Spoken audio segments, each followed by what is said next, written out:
Guys, welcome back to my YouTube channel botany with Tabbub. तो पिछली video में अपन ने कॉन्सेप्ट ऑफ बायोटेक्नोलॉजी के बारे में डिस्कस किया था। अब आज की वीडियो में अपन देखते हैं कि बायोटेक्नोलॉजी में जो लेबोरेटरी इक्विपमेंट होते हैं, यानी कि जो उपकरण जो बायोटेक्नोलॉजी में यूज किए जाते हैं लेबोरेटरी में, उसके बारे में अपन डिस्कस करेंगे। तो अपन देखते हैं कि जो बायोटेक्नोलॉजी की होती है वो टिश्यू कल्चर एरिया में mostly vegetative and reproductive parts को कल्चर किया जाता है। मतलब कि बायोटेक्नोलॉजी में अपन जब भी डिस्कस करते हैं तो अपन ये देखते हैं कि इसमें जो वेजिटेटिव एंड रिप्रोडक्टिव पार्ट्स होते हैं उनको कल्चर किया जाता है। बिकॉज ये जो कल्चर है ये इन विट्रो टाइप का होता है और इसमें कॉन्टामिनेशन की संभावना से बचने के लिए अपन को जो जो मतलब जो पॉइंट होते हैं या फिर किस तरह से अपन को उपकरण को रखना चाहिए उसके बारे में डिस्कस करते हैं। तो अपन देखते हैं कि ये जो कल्चर इन विट्रो टाइप का कल्चर होता है और इसमें जो संदूषण यानी कि जो सूक्ष्म जीवों के द्वारा इसकी हानि हो सकती है। तो अपन ये इससे बचने के लिए अपन क्या करते हैं, जो मेन पॉइंट होते हैं उनको डिस्कस करते हैं कि अपन को किस तरह से कंडीशन रखनी चाहिए, किस तरह से जो उपकरण होते हैं उनको रखना चाहिए। तो अपन जो पहला पॉइंट है उसको डिस्कस करते हैं, वो है एसेप्टिक कंडीशन।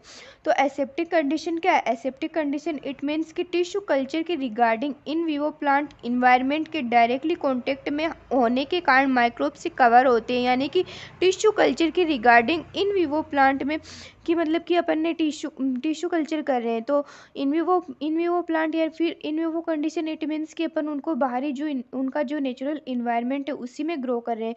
तो उसमें ग्रो करेंगे तो उसमें माइक्रो ऑर्गेनिज्म भी होंगे जिससे अपन को काफ़ी हार्मफुल इफेक्ट देखने को मिल सकते हैं। बट जब भी अपन उनका इन विट्रो कंडीशन करेंगे यानी लेबोरेटरी में करेंगे तो ऐसा कुछ नहीं होगा।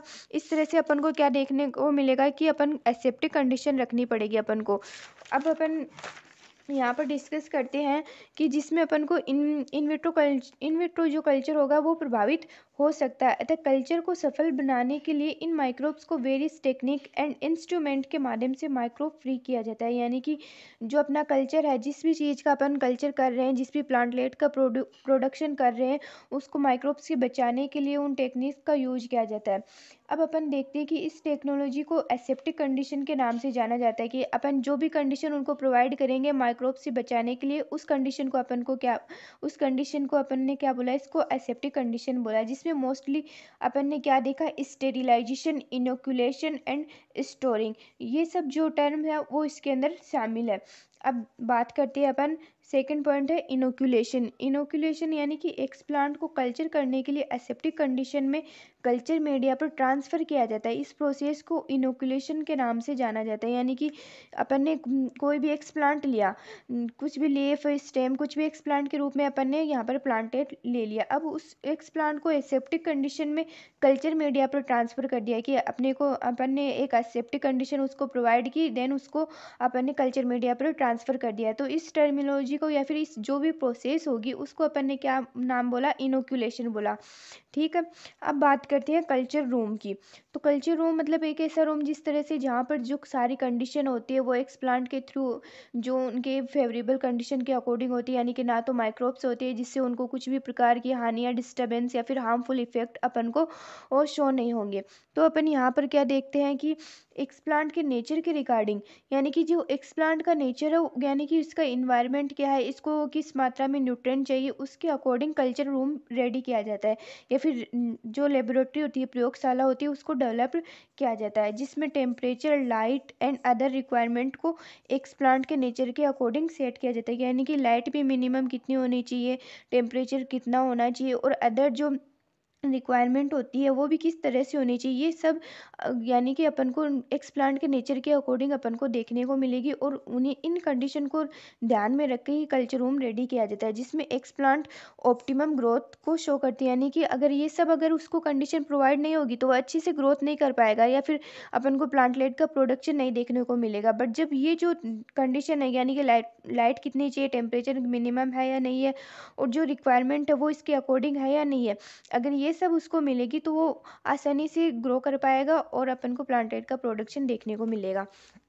अब अपन बात करते हैं जिसमें जो प्लांटलेट होते हैं वो रेडी किए जाते हैं। अब अपन देखते हैं कि जिससे प्लांटलेट डेवलप्ड हो जाते हैं और वो जो प्लांटलेट होते हैं ऐसे एरिया को कल्चर एरिया या फिर कल्चर रूम के नाम से जाना जाता है। इसको अपन ने क्या बोला, कल्चर एरिया या फिर कल्चर रूम बोल दिया। अब बात करते हैं मैनिपुलेशन। यानी कि मैनिपुलेशन क्या है।